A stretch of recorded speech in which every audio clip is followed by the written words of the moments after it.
that's kind of a case-by-case basis. I would say that if I were you guys, I would want that done before I would do any work. I would, or at least know your regulatory standpoint. You know, going into what the regulations are for that state. It changes the complexity. I mean, also in your contract, when you guys are writing contracts, you come across some asbestos, all of a sudden you've got a big change order. You know, and who's responsible for that? Was it identified before? You know, or did you find it and it had been surveyed, but now all of a sudden we took this one wall down and then we found this other room and there was, you know, 9 by 12 or 9 by 9 tile everywhere and it was hot. You know, that changed it. The whole thing shuts down and then you have to have a pavement contractor come in and take care of all that stuff. What is a sample? When you say sample, are you coring a piece of? Yeah. So another good question. It's not very fancy. I have a chisel and a hammer and a Ziploc bag. And so if I wanted to sample that, I would take my chisel, and it's a 1 by 1 or 1 inch wide chisel, and I just hammer. I cut a square, and I get underneath it and cut it out, and I try to get layer all the way down to the wood. Because the lab will then sample it, all the different layers, and it'll identify what it is, and usually identify the type of asbestos and the percentage of what it is. So like we talked about joint compound in drywall, which I've never really seen it above 2%. Usually it hovers between 2 and 1, somewhere in there, and I think OSHA regulations that underneath 1%, there's no issue. I think L&I is 2%. They have a 2% threshold, or maybe OSHA is 2% and L&I is 1%. I don't know. Anyways, because the state L&I can be more stringent, but not less than federal. So, yeah, it's kind of archaic, really. It's not very fancy. You know, just a little. All you need is a little square, very small. Technically, you have to be an O'Hara building inspector to do it, but you know, if you can send them off to a lab. A property owner can do it. You know, if you have your own home and you're wondering about it, you take a little sample and NVL laboratories down in Seattle and different areas like that you can send it into there. I just use the guy, Dave Phillips, out of Cedarville. He's a one-man show down there. I typically, our demo jobs, I sub that work out. I don't sub it out. I just say, hey, call him.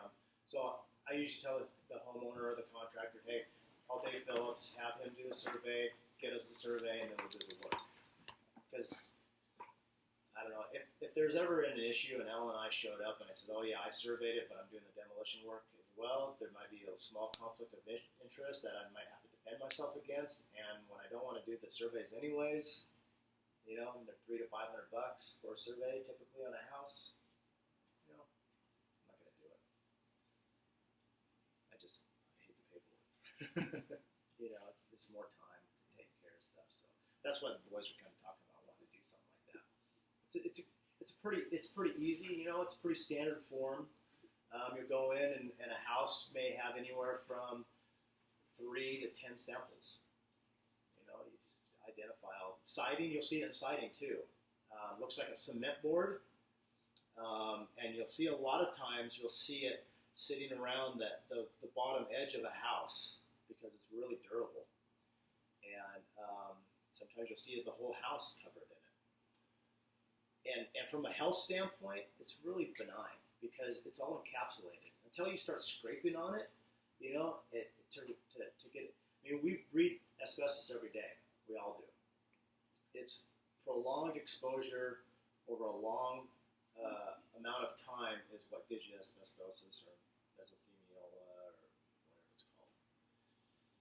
So, which essentially is scarring of your lungs, and then you get cancer around the lungs and you just can't breathe, and scar tissue, etc. But that takes a long time. A small amount. I mean, I'm not telling you to go out and breathe asbestos, but it's a natural occurring mineral, so it's all around us. So in California, we just had an issue where everybody came back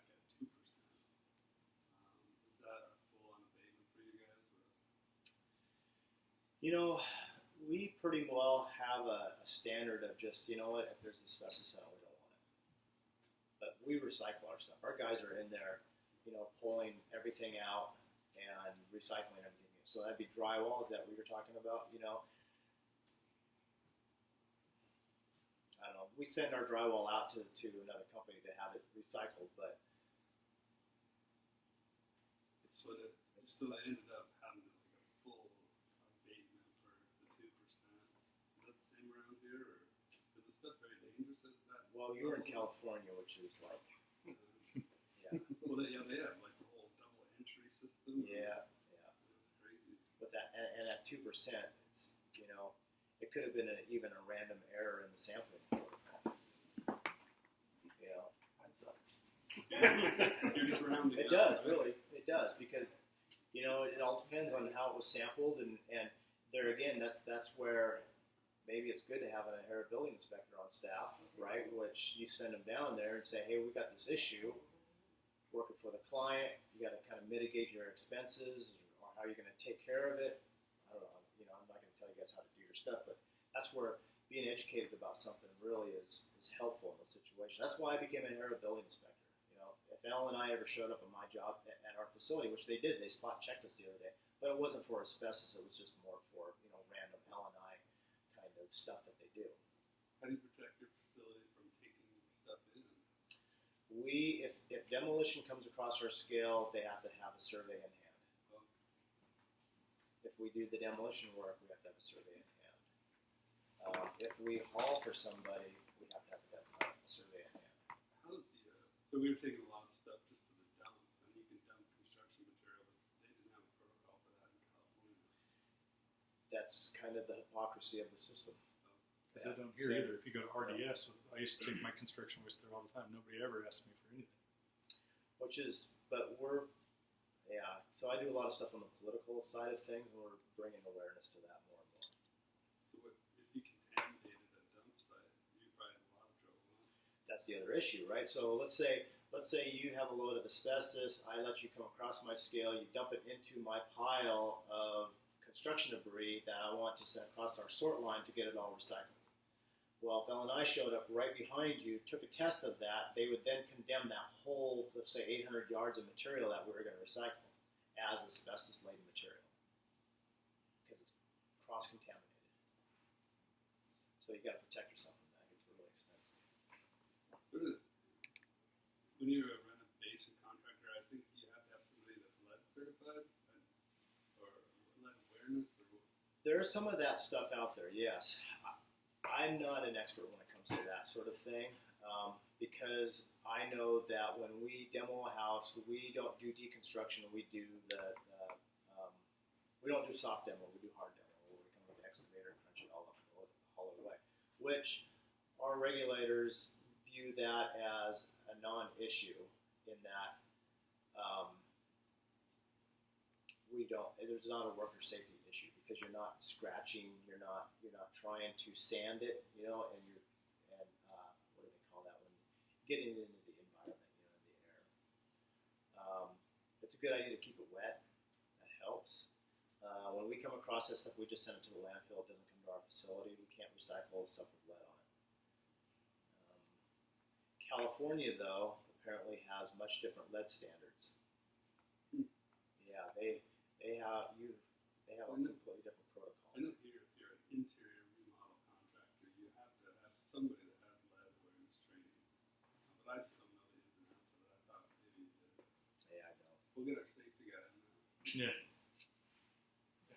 Well, and the BIA and SICPA down in Skagit County, they were saying that somebody from, I think it was OSHA or somebody, was really running around in this last year, bringing awareness around the whole lead issue.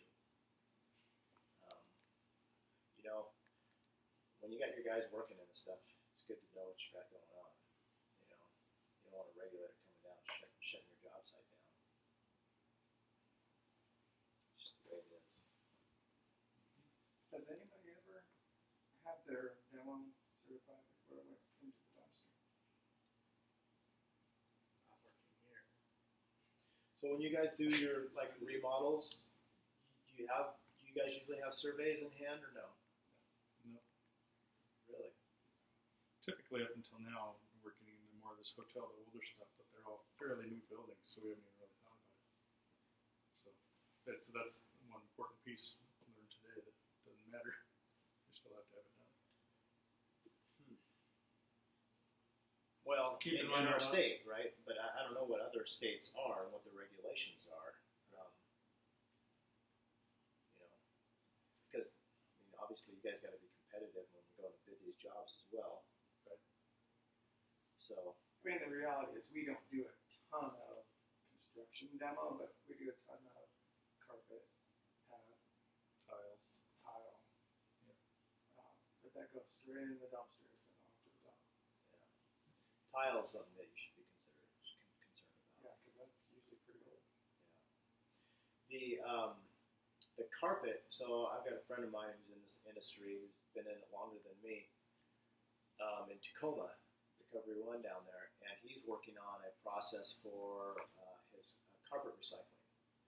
One of the big things that he's been worried about and is always promoting or talking about is that a lot of demolition guys would like to just take everything down, put it in the carpet, and roll it up and haul it away. Or let's say in my house I got a popcorn ceiling.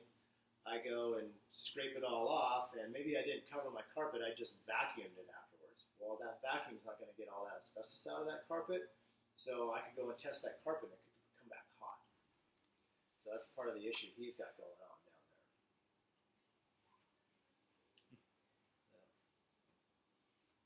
So, feel free to ask any questions about asbestos and stuff too, but why don't you just give us a quick snapshot on construction recycling, the things you do and don't take, and it's something we never think about, and whether it would be beneficial to us or not, I don't know.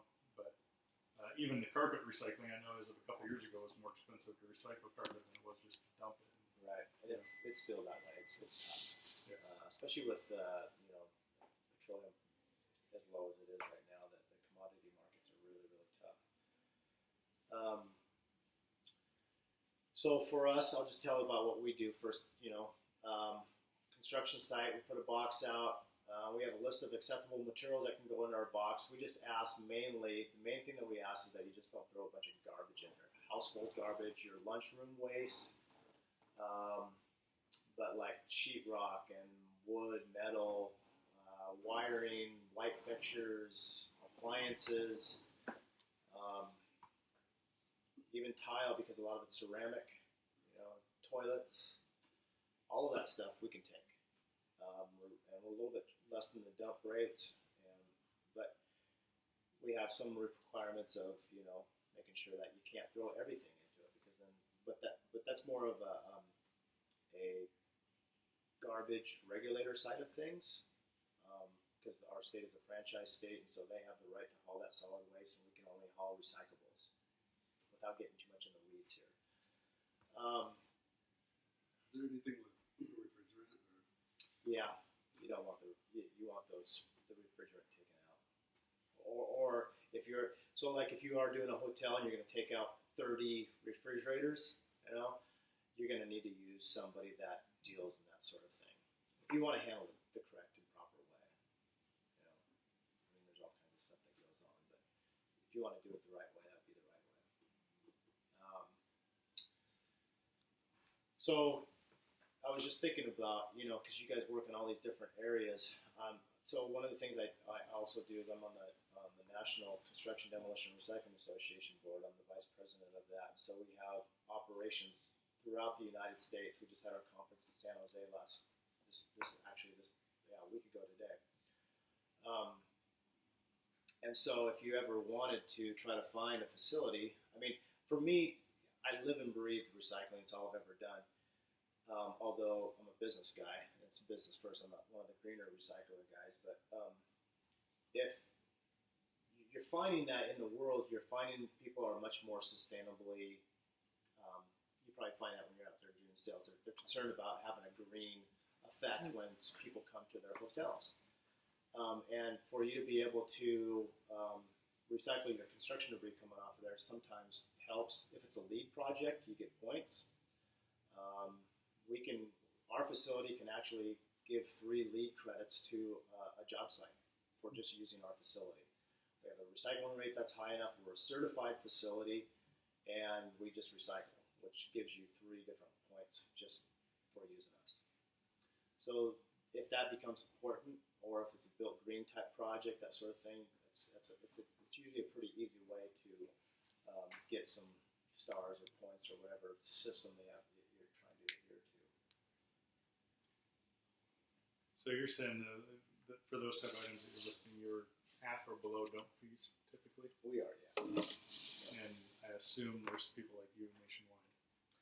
Yeah, but like let's say you go to Ohio where tip fees are $20. You know, I don't know if you're going to find somebody that will recycle it cheaper than $20 a ton. Right. Right. And so then you have government mandates that or LEED projects that dictates that material gets to a recycler at maybe $30 a ton, or 40, whatever the marketplace may be, or what they, it's all about recycling. I mean, recycling is very regional. It's all about where you can move material within a certain region.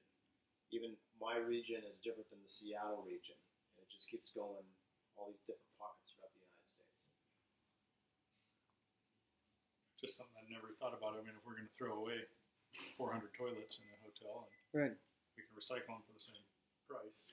And there's obviously time and convenience with all that stuff goes into it. But yeah, because you guys have a ton of stuff going on. I mean, that's just one small element of your overall project. But if you can go back to your property owner and say, hey, we saved you guys, we kept 650 tons of material out of the landfill with your remodel project. so with a company like yours, let's say I want to recycle a toilet, do I have to take all the guts out and stuff first? And it can go in the box with all the wood and the sheetrock and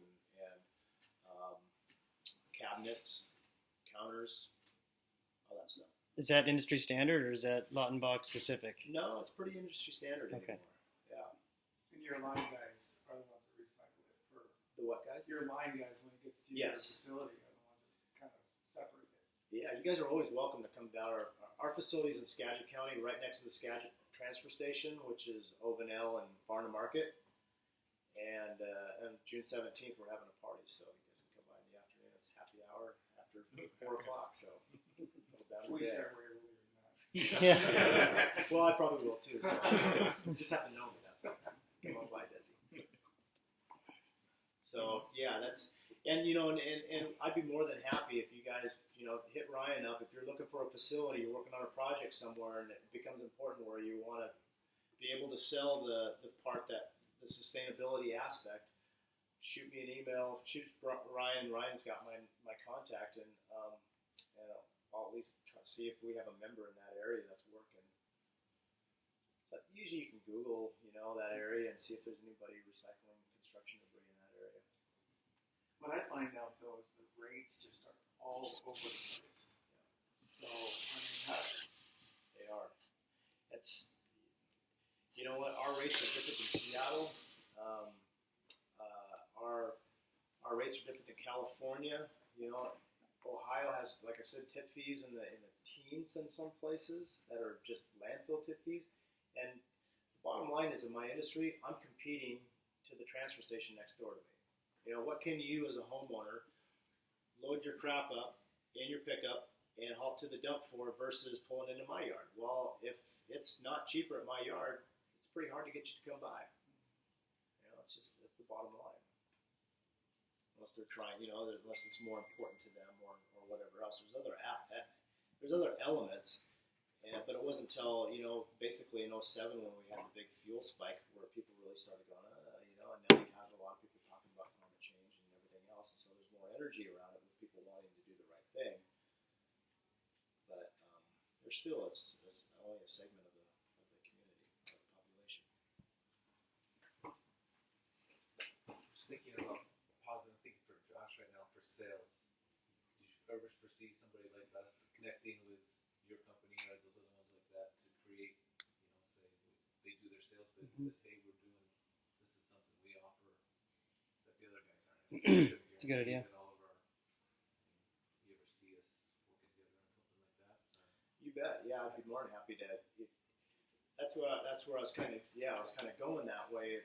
You guys are working on a project and you're bidding against somebody, and you're going to give them your pitch. Yeah. You know why they should choose you over somebody else, because we've heard that you guys want to have a sustainable type of green type of building with LED lighting all the way through, low flow toilets, low flow fixtures, everything. This is a very energy conscious building. They might even put solar panels on the top of that thing, And so obviously they have this huge green push. You come in and say, hey, look, all of our projects, we have the sustainable element part of our bid package. We source local materials. We source maybe reusable material. We source a recycling facility where we work. Those sort of things. And it's becoming more and more, popular, which is a good thing. Can't hurt. No. Good. That hotel I was at, Shane's family's hotel down there at SeaTac, and I walked in there, and I noticed those things because that's what I live and breathe is sustainability.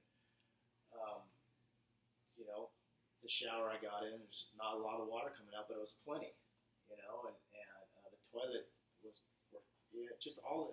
I went to fill up my water bottle in the sink, and I couldn't believe how long it took me to fill my water bottle up. It really took. I worked at that hotel. If we try to power up pressure, we'll let it splash on into those sinks because they're so shallow. Yeah. Yeah, That's all it was. So it's not a sustainability thing. It's just a They got a deal on a sink. Yeah, so I don't know, but it took forever. But I could wash my hands just as easy as And I mean, water is the next oil issue, with Flint. So. Cool. Anybody else? That's the job that we did. There we had the wall compound was less than 2%. So myself and a few guys that work for me did this 4-hour training basically. And I think in the state of Washington, if it's below 2%, you can remove it yourself. But you have to take this class. Yeah. So that between 1% and 2%, you have to have a certified person. But and then it's 2% or more, you have to be full blown. It's a nice hotel. I stayed there on last Tuesday night. Because I stayed there before years ago when it was a Holiday Inn, I think. Yeah. Yeah, it's really nice. Nice touches. Did a hot wire deal, got a good deal going there. Saved $100 that night. Whatever Dutchman loves, right? Hotel gets some crazy rates. Anybody else got any other questions? Or I didn't bring any cards or anything. Sorry about that, guys. I just gotta. that's it. They've got your contact. We can throw out as needed. So good. Well, tell your guy down at Carpet One we need to figure out how to recycle carpet cheaper. Because I'd love not to throw it away. Recover it. It's an amazing amount of waste. It's carpet, isn't it? I mean, there's a lot of. So are these all? This is the type of carpet that you could replace the actual square. Tiles. Yeah. The tiles, yeah. That's kind of the new sustainable practice, right? Because then you can just take out sections that are wrecked or worn out or whatever. So without giving away trade secrets, what does most of your stuff end up? Where does it go? You recycle all this stuff, and I know you do like hog fuel and stuff. Yeah. So hog fuel, which is biomass fuel, the technical word, which is just basically it gets burned as an alternative fuel at paper mills in Sierra Pacific down in Skagit County. Cardboard ends up as going into a cardboard plant, which is Port Townsend paper. Plastic gets baled. We usually send most of our commodities to like a Skagit River Steel or somebody like that actually bales it up and sends it out somewhere. So, metal, just metal market. There's some we for a while we were doing styrofoam, but styrofoam is really difficult because it's so light, and there's some people that have what's called a densifier, which just heats it up and it'll make like 40-pound bricks out of it. and then they'll send that out to somebody that can reheat it up and reuse it, either into new styrofoam or otherwise.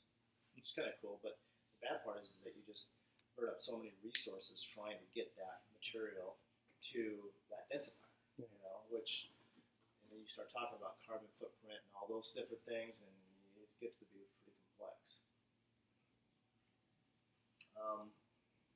Roofing, we do roofing. We have a thing with Lakeside Industries where 3-tab roofing gets made into road base now, asphalt. Oh, nice.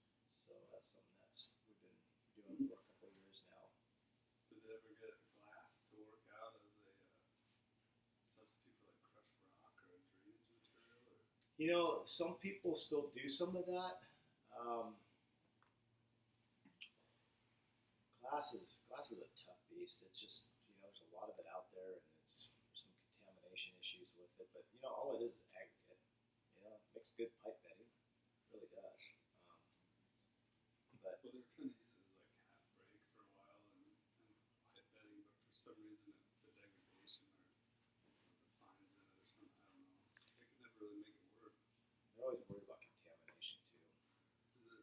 Get it clean enough, because you have all the labels and the caps and stuff that people put in the bottles and Choose bit. cigarette butts. Nice. Well, good. Thanks, Troy. Yeah, no problem. Appreciate you coming Very by. helpful. Thanks for putting up with him. He put up with me in basketball. Yeah, right. Now, Troy and I were a good coaching combo. We were a good cop, bad cop. Which one were you? I was the nice cop. Yeah. Troy's the one that would take my clipboard and throw it on the ground sometimes. Yeah. Oh, yeah. We had some good times. So, anyway, I guess that's good.